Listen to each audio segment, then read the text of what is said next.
maestro. Y además muy alejado de los valores que debería que uno cree que tiene que tener la educación, que es el amor, la solidaridad, el compañerismo, el respeto, digamos, qué sé yo, la diversidad, todo eso que uno cree que es la educación. Bueno, Sarmiento no tenía nada de todo eso.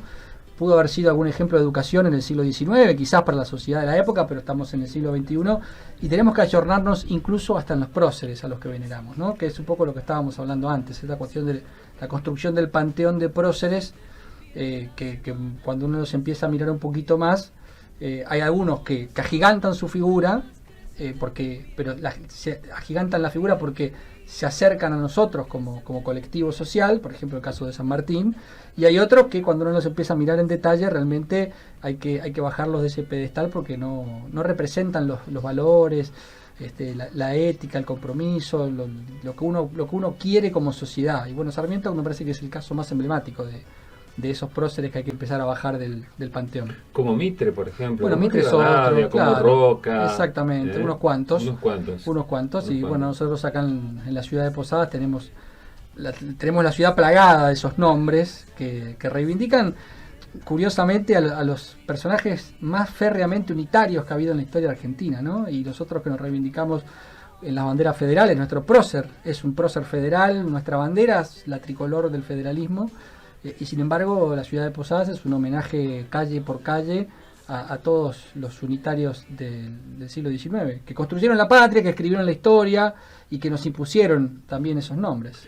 Hay una parte, toda la historia de Misiones se está construyendo, se está trayendo a este momento presente, ¿no? Y hay toda una política de Estado también que colabora Totalmente. con eso, ¿no? Desde la bandera, desde el héroe que es Andresito, desde la canción que es el himno, ¿no? Entonces, esos símbolos que de repente empiezan a unificar una sensación de sentirse ¿no? Sentirse Totalmente. parte de un lugar, pero además de una historia común, y que uno valora muchísimo ese intento de acercar a la gente lo que ha sido su pasado para entender cuál es su presente y por qué de su presente.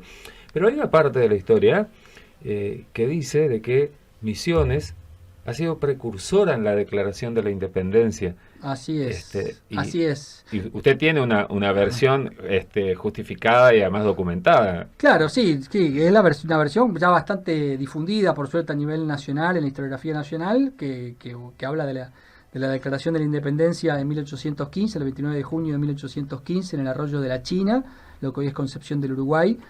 Allí se reunieron las provincias que integraban la Liga de los Pueblos Libres, que lideraba el protector José Gervasio Artigas. Entre los representantes hubo representantes de Misiones que no llegaron a la reunión del 29 de junio, sino que llegaron unos días después por una cuestión de distancia, pero que también fueron puestos digamos, en autos de lo que se había resuelto. Y si bien no hay una declaración formal de la independencia ese 29 de junio, para muchos historiadores, pero fundamentalmente para los protagonistas de la época, que es lo importante, a partir de esa fecha la Liga de los Pueblos Libres, las provincias que integraban esa liga se declararon independientes. Independientes de España, independientes de Portugal, independientes de Buenos Aires, independientes del Paraguay, en el caso de Misiones. Y ahí también hay un debate interesante, que es un poco la mirada que yo tengo. Hay historiadores como el amigo Pacho O'Donnell que dice que el 29 de junio se declaró, hubo una declaración de independencia real. Yo, sin embargo, no estoy tan seguro en términos de que no hay un acta que lo compruebe. Sin documentos a veces no podemos afirmar tan abiertamente ciertas cosas. Pero es interesante porque también tenemos que ver cómo funcionaba esa Liga de los Pueblos Libres, en donde por ahí la formalidad que tanto le gusta al liberalismo, a la modernidad, a las élites ilustradas, que formalizan las cosas, que las dejan escritas, que le hacen firuletes a los papeles y que ponen todas las firmas, que es una forma también de marcar un poco los hitos históricos. La Liga de los Pueblos Libres no tenía ese mecanismo. La Liga de los Pueblos Libres adoptaba las decisiones en forma asamblearia, levantando la mano, y lo que decidía la mayoría en esas asambleas populares en las que votaban en igualdad de condiciones los blancos, los criollos, los negros, los mulatos, los indios, todos, se establecía, no había que asentarlo en un papel, ¿no? Entonces está un poco esa fascinación por lo formal, por el papel escrito que tiene la historia, y que en realidad muchas veces es un mecanismo para invisibilizar aquello que no está escrito, ¿no? Entonces lo que no está escrito no es historia, y cuando uno ve lo que empieza a ocurrir a partir de ese 29 de junio de 1815 en todas las provincias es que todas esas provincias de la Liga se sintieron independientes. Y cuando Buenos Aires las invita a participar del Congreso de Tucumán un año después, el 9 de julio de 1816, en realidad el Congreso empezó a sesionar el 24 de marzo en Tucumán, esas provincias no van, no participan del Congreso. ¿Y por qué no participan? ¿No querían declarar la independencia? ¿No les interesaba? ¿No creían que era un objetivo la declaración de la independencia? ¿No peleaban por eso, en definitiva? No, en realidad no querían, no necesitaban ir a Tucumán porque ellos ya se sentían independientes. Quizás no tenían un papel que decía estas provincias son independientes, pero en la actitud de ellos, en la práctica política, en el gobierno de ellos, sí ya eran independientes.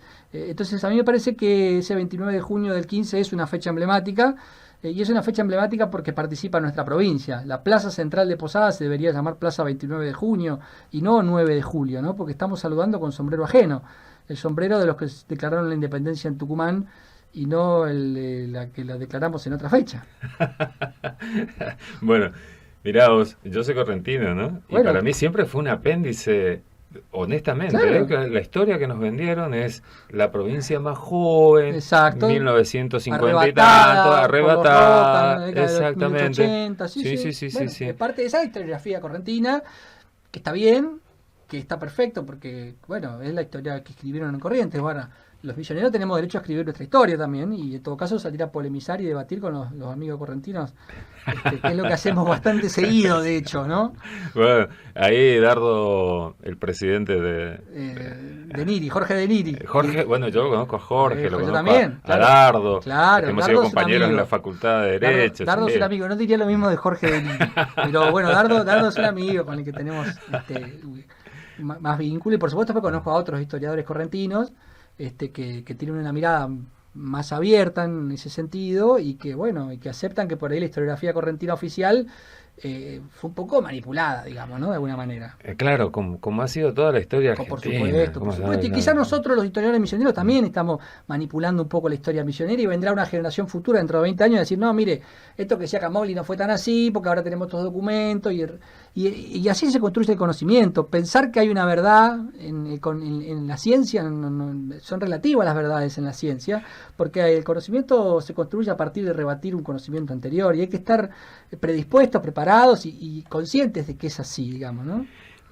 De todas maneras, he podido leer algunos artículos así de algunos historiadores correntinos que reconocen, Claro.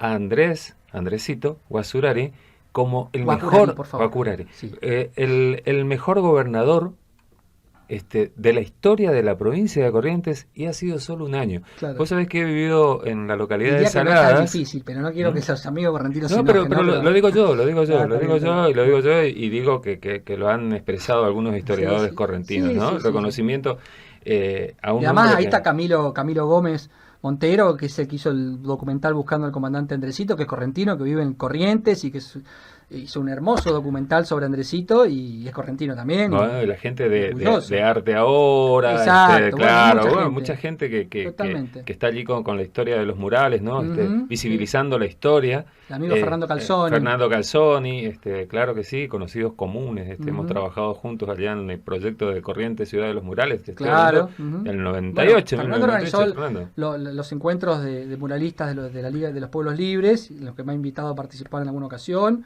y ellos han salido a pintar las paredes de Corrientes con estas historias, digamos, que son las historias de Corrientes en realidad, porque recordemos que Andresito tenía su capital en Santo Tomé, después en Asunción del Cambadú, que es ahí cerca de Curuzú Cuatiá, digamos, cuando hablamos de la historia de Misiones de esa época, en realidad es la historia del actual territorio de Corrientes prácticamente, ¿no? Porque en esa época, digamos, todo lo que era la experiencia de Andresito está vinculada a la costa del río Uruguay, y a la costa del río Uruguay fundamentalmente en Corrientes. Entonces hay mucha historia que nos une como provincias en realidad, ¿no? Que nos termina uniendo. Después las jurisdicciones, que es tu territorio, esas son otras discusiones. Los pueblos no entramos en esas discusiones, los pueblos no tenemos fronteras. Eso me parece que es lo importante, y creo que compartimos con estos amigos correntinos también.